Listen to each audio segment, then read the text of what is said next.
ஓம் சாந்தி என்று அறிவோமா ஆன்மீகம் பகுதியில் ராஜயோகத்தின் 4 பாடங்களும் அதன் முக்கியத்துவமும் என்கிற தலைப்பின் முதல் பாகத்தை பார்க்கலாம்.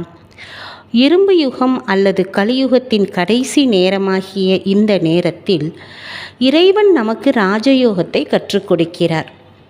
இந்தியாவில் ராஜயோகம் பல உருவங்களில் நீண்ட காலமாக இருந்து வருகிறது. பல ஆத்மாக்கள் இதனால் நன்மை அடைந்தும் வந்திருக்கிறார்கள்.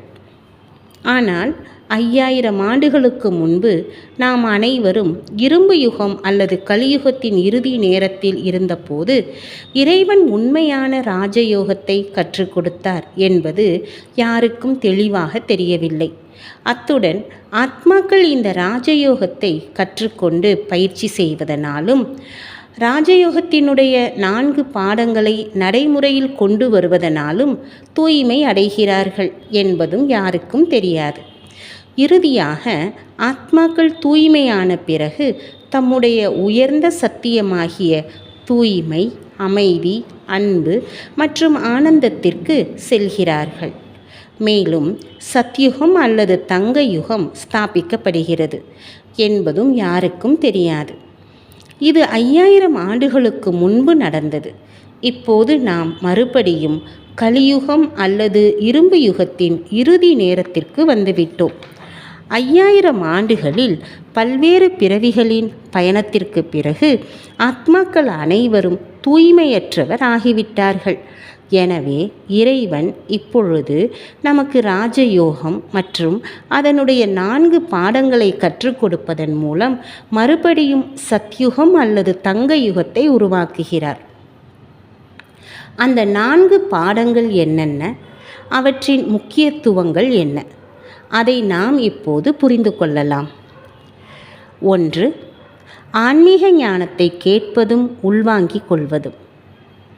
ஆன்மீக ஞானம்தான் ராஜயோகத்தின் முதல் பாடமாகும். இதில் இறைவன் ஆத்மாவின் ஆன்மீக ரூபம், உண்மையான குணங்கள், உண்மையான மற்றும் அழிவில்லாத வீடு, பிறப்பு மற்றும் மறுபிறப்பு என்று ஆத்மாவை பற்றிய அனைத்து ரகசியங்களையும் புரிய வைக்கிறார். அத்துடன் இதோடு சேர்த்து இறைவன் தன்னுடைய ஆன்மீக ரூபம், குணங்கள், ஆன்மீக வீடு மற்றும் இந்த உலக நாடகத்தில் அவருடைய பாகம் என்று அவரை பற்றிய அனைத்து ஞானத்தையும் நம்மிடம் பகிர்ந்து கொள்கிறார். பிறகு இறுதியாக இந்த உலக நாடகத்தை பற்றி அதனுடைய கால அளவு, அதனுடைய பல்வேறு யுகங்கள் அல்லது காலங்கள், மேலும் அதனுடைய துல்லியமான வரலாறு, பூகோளம் என்று அனைத்து ஞானத்தையும் நமக்கு கற்றுக் கொடுக்கிறார். மேலும் இந்த உலக நாடகம் இந்த பூமியில்தான் நடைபெறுகிறது. ஆத்மாக்களும் பரமாத்மாவும் பல்வேறு பாகங்களை இந்த நாடகத்தில் ஏற்று நடிக்கிறார்கள். ஆத்மாக்கள் பஞ்ச தத்துவங்களின் தொடர்பில் வருகிறார்கள் என்று இறைவன் நமக்கு கற்பிக்கிறார். நாம் ஆன்மீக ஞானத்தை தினமும் இறைவனிடமிருந்து கற்றுக்கொள்கிறோம். இது நம்மை புத்திசாலியாக ஆக்குவதுடன் சேர்த்து அமைதி, சக்தி மற்றும் சுகம் நிறைந்தவர்களாகவும் ஆக்குகிறது.